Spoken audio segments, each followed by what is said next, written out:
조갑제TV 시청자 여러분 안녕하십니까? 저는 조갑제닷컴의 조세별입니다. 지금 시각은 2022년 3월 15일 오후 3시를 가리키고 있습니다. 임기가 2달도 남지 않은 이 문재인 정부가 정권 말 공공기관 그리고 공기업의 알박기 인사, 낙하산 인사를 계속 단행하고 있습니다. 정말 너무나 뻔뻔하죠. 임기 말까지 자신들 측근들을 챙겨주는 이런 보훈 인사로 새롭게 출발하는 정부의 발목을 잡겠다라는 이런 심산입니다. 지금 이런 뻔뻔한 행태에 대해서 대통령직 인수위원회 측은 이런 인사를 자제해달라라고 요청을 했음에도 불구하고 지금 청와대는 우리 임기는 5월까지다. 임기 말까지 우리에게 부여된 인사권을 행사하겠다라는 이런 적반하장 태도로 나오고 있습니다. 자, 지난해 10월부터 올해 3월까지 단행된 이 공공기관 인사를 좀 더 세부적으로 들여다볼 텐데 먼저 뚜렷한 특징들이 있습니다. 자, 첫째, 전문성이라고는 찾아볼 수 없습니다. 자, 예를 들어서 한국원자력안전재단, 한국공항공사, 또 한국에너지재단, 이 외에도 금융공공기관, 예를 들어서 예금보험공사 같은 곳이 있죠. 자, 이런 기관들은 어느 정도 그 영역에 맞는 전문성을 요구하는 자리입니다. 기관장이라든가 상임이사, 상임위원 다 마찬가지죠. 지금 인사를 보면 전혀 이런 전문적인 영역과는 전혀 상관없는 시민단체 출신들, 청와대 출신들이 대거 그 자리를 차지했습니다. 전문성이 전혀 없는 인사라는 것이죠. 자, 두 번째는 역시나 5년 내내 문재인 정부의 특징 중 하나인 캠코더 인사입니다. 캠프 출신, 코드에 맞는 사람, 민주당 출신, 캠코더를 청코더로 좀 바꿔야겠네요. 청와대 출신 인사들, 역시나 그리고 여권 인사들이 대거 이 공공기관 주요 요직을 차지했습니다. 세 번째 특징은 역시나 시민단체 출신 또 운동권 출신 인사들이 보입니다. 자, 그래서 정말 임기를 2달도 안 남은 이 정부가 마지막까지 어떻게든 이 알박기 인사를 하겠다.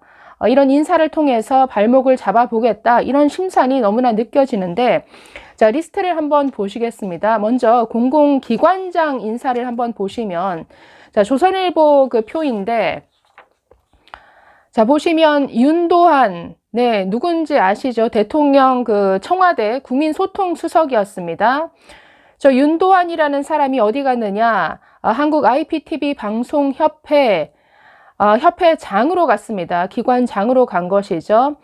윤도한 씨는 언론인 출신이고 또 청와대에서도 역시나 언론사와 관련 있는 그 국민소통수석을 했기 때문에 관련 있는 분야에는 그 취업 3년 제한되는 이런 룰이 있습니다. 그럼에도 불구하고 이런 규칙, 이런 원칙 전혀 지키지 않고 저런 식으로 낙하산 보훈 인사를 했습니다. 저 오른쪽 두 번째 보시면 김재남, 역시나 청와대 대통령 시민사회 수석 비서관 출신인데 지금 전혀 전문성도 없으면서 어디 갔습니까? 한국원자력안전재단의 이사장으로 갔습니다. 올해 2월입니다. 자, 또 왼쪽 아래 보시면 한국공항공사 사장으로 누가 갔느냐? 역시나 청와대 출신이 갔습니다. 윤영중 전 청와대 사이버정보비서관이 저 자리를 차지했습니다. 저 기관도 어느 정도 전문성을 요하는 자리인데 전혀 관련성, 전문성 없는 사람이 저 자리를 차지했죠. 자, 다른 표를 통해서 조금 더 보실까요? 저 매일경제신문 표인데 자, 보시면 역시나 공공기관장 사례가 나옵니다. 보시면 두 번째 사람을 보면 정기환 한국마사회 회장인데 자, 이분 이력 보시면 국제카톨릭 농민운동연맹 회장, 그러니까 한마디로 농민운동권 출신입니다. 자, 마지막 그 이영범이라는 사람을 보면 건축공간연구원 원장으로 갔습니다. 자, 이분은 시민단체 출신입니다. 걷고 싶은 도시 만들기 시민연대 이사장인데 이 사람은 시민단체 출신으로서 박원순과 가까웠던 사람입니다. 그래서 박원순 전 서울시장의 여러 가지 도시 재생 정책에 발맞춰 왔던 사람인데 결국 코드가 맞은 거겠죠. 이런 자리를 차지했습니다. 자, 그래서 이런 낙하산 인사가 왜 위험하냐? 지금 새로 출발하는 이 새 정부의 국정 철학과 전혀 맞지 않는 사람들이 이런 주요 기관을 장악하는 것, 이건 문제가 있다라는 것이죠. 아니, 한국원자력안전재단, 지금 이 정부는 탈원전 정책을 폐기하겠다라는 기조인데 그 정책과 전혀 맞지 않은 사람을 보내면 새 정부에서 계속 발목 잡겠다라는 이런 의도 아닙니까? 자, 좀 더 보실까요? 자, 공공기관장을 살펴봤는데 이번에는 공공기관 이사, 감사 리스트를 한번 쭉 보시겠습니다. 사실 공공기관은 참 신의 직장이죠. 대부분 억대 연봉입니다. 거기다가 저런 뭐 상임, 이사, 감사 자리는 그닥 하는 일 없는, 그래서 연봉 뭐 따박따박 챙겨가기 참 좋은 아주 편한 자리로 알려져 있죠. 자, 한번 면면을 보실까요? 자, 저 리스트에 그 맨 위에 3명이 중요합니다. 보시면 한국가스안전공사 상임감사로 역시나 청와대 출신이 같습니다. 청와대 선임행정관이었던 임찬기라는 사람이 저 자리를 차지했습니다. 두 번째, 한국남부발전에는 김혜영 민주당 의원실 보좌관이, 뭐 민주당 의원도 아니고 보좌관 출신인데 저 자리를 갔네요.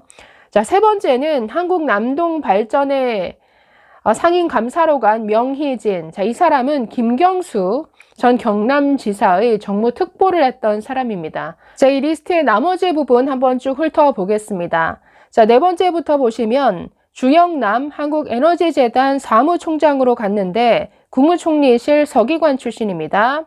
그 아래 유희종 한국에너지공단 상임이사로 갔는데 역시나 청와대 시민참여비서관실 행정관 출신입니다. 자, 하나 건너뛰어서 김상철 한국동서발전 상임이사로 갔는데 역시나 청와대 출신이네요.